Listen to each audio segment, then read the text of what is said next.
नमस्कार, मैं हूं शिखा और आप देख रहे हैं नदीश न्यूज चैनल की खास पेशकश। और आज इस खास पेशकश में हम बात करने वाले हैं उज्जैन के वन विभाग की। जी हां, आपको बताते चले कि उज्जैन वन विभाग में प्रमोशन और स्थानांतरण में अनियमितता का आरोप लगाया गया है और शिकायत के बावजूद भी कोई कार्रवाई नहीं हुई है।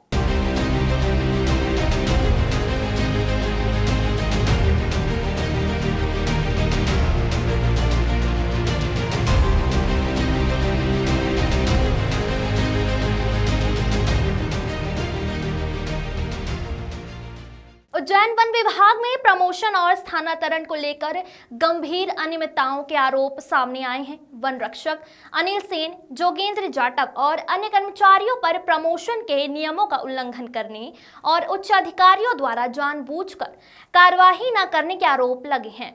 यह शिकायत राहुल विश्वकर्मा द्वारा की गई है। 15 मार्च 2024 को हुए प्रमोशन के बावजूद अनिल सेन और जोगेंद्र जाटव ने अपनी नई जिम्मेदारियों को नहीं संभाला। उन्हें 15 दिनों के भीतर नई पोस्टिंग पर ज्वाइन करना था, लेकिन ऐसा नहीं हुआ। उज्जैन में अवैध नियुक्ति अनिल सेन को वन मंडल अधिकारी द्वारा प्रमोशन के बावजूद उज्जैन और बड़नगर में कार्यरत रखा गया। यह प्रमोशन के नियमों के खिलाफ है। वन विभाग के नियमों के अनुसार प्रमोशन पाने वाले कर्मचारियों को उनकी नई नियुक्ति स्थान पर जाकर तुरंत ज्वाइन करना अनिवार्य है। इसे प्रक्रिया का पालन न करने पर प्रमोशन रद्द हो सकता है, लेकिन अनिल सेन को प्रमोशन मिलने के बाद भी उज्जैन और बड़नगर में अनिल सेन को कार्यवाहक वनपाल पोस्ट वन मंडल अधिकारी द्वारा दे दिया गया। इस प्रकार वन मंडल अधिकारी ने प्रमोशन के नियमों का उल्लंघन किया और अनिल सेन को अवैध रूप से उनकी पुरानी पोस्ट पर बनाए रखा। इसके अलावा अनिल सेन को नई जिम्मेदारियों के साथ साथ पुराने काम भी सौंपे गए, जो नियमों के खिलाफ है। प्रमोशन के बाद कर्मचारियों को नई पोस्ट पर ज्वाइन करना चाहिए था और पुरानी पोस्ट से उन्हें मुक्त किया जाना चाहिए था। यह अवैध नियुक्ति न केवल नियमों का उल्लंघन है, बल्कि इससे विभाग में अन्य कर्मचारियों में भी असंतोष फैला है।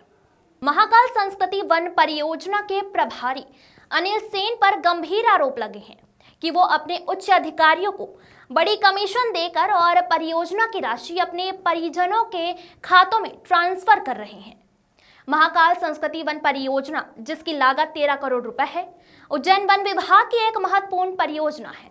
इस परियोजना का उद्देश्य क्षेत्र में वन जीवों और वनस्पतियों का संरक्षण और संवर्धन करना है।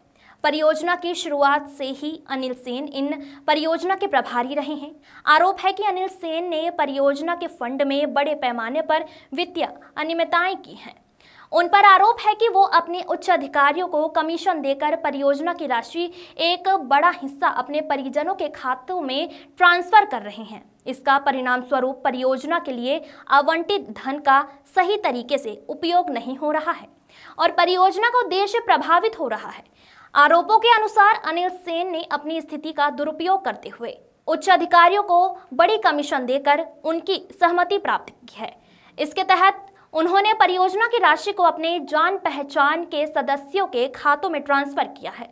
इससे परियोजना की वित्तीय स्थिति कमजोर हो गई है और इसके क्रियान्वयन में भी गंभीर बाधाएं आई हैं। यह भी आरोप है कि अनिल सेन के परियोजना के कामों में फर्जी बिलों और कागजातों का उपयोग किया गया है ताकि वित्तीय अनियमितताओं को छिपाया जा सके।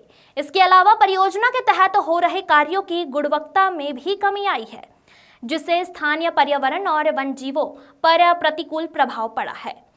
उज्जैन वन विभाग में प्रमोशन और स्थानांतरण में हो रही अनियमितताओं को लेकर कई शिकायतें दर्ज की गई है। वन विभाग के कई कर्मचारियों और स्थानीय नागरिकों ने आरोप लगाए हैं कि प्रमोशन और स्थानांतरण की प्रक्रियाओं में बड़े पैमाने पर नियमों का उल्लंघन हो रहा है। इन शिकायतों में खास तौर पर अनिल सेन, जोगेंद्र जाटव और प्रमोशन और स्थानांतरण को लेकर गंभीर आरोप लगाए हैं।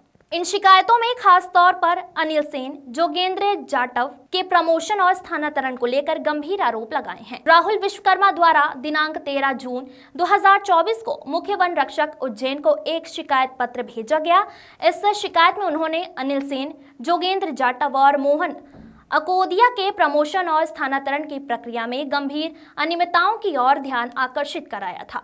शिकायत में उल्लेख किया गया है कि प्रमोशन के बावजूद इन कर्मचारियों ने अभी तक अपनी नई जिम्मेदारियों को नहीं संभाला है। मुख्य वन संरक्षक को शिकायत प्राप्त होने के बाद मुख्य वन संरक्षक ने प्रारंभिक जांच के आदेश दिए थे। उन्होंने स्थानीय वन विभाग के अधिकारियों से इस मामले में विस्तृत जांच करने और दोषियों के खिलाफ उचित कार्रवाई करने को कहा था। हालांकि राहुल विश्वकर्मा द्वारा बार बार अनुस्मारक भेजने और स्थानीय मीडिया में इस मामले को उठाने के बावजूद आज दिनांक तक कोई ठोस कदम नहीं उठाया गया। अब आगे देखना यह होगा कि अब भी कोई कार्रवाई होती है या नहीं।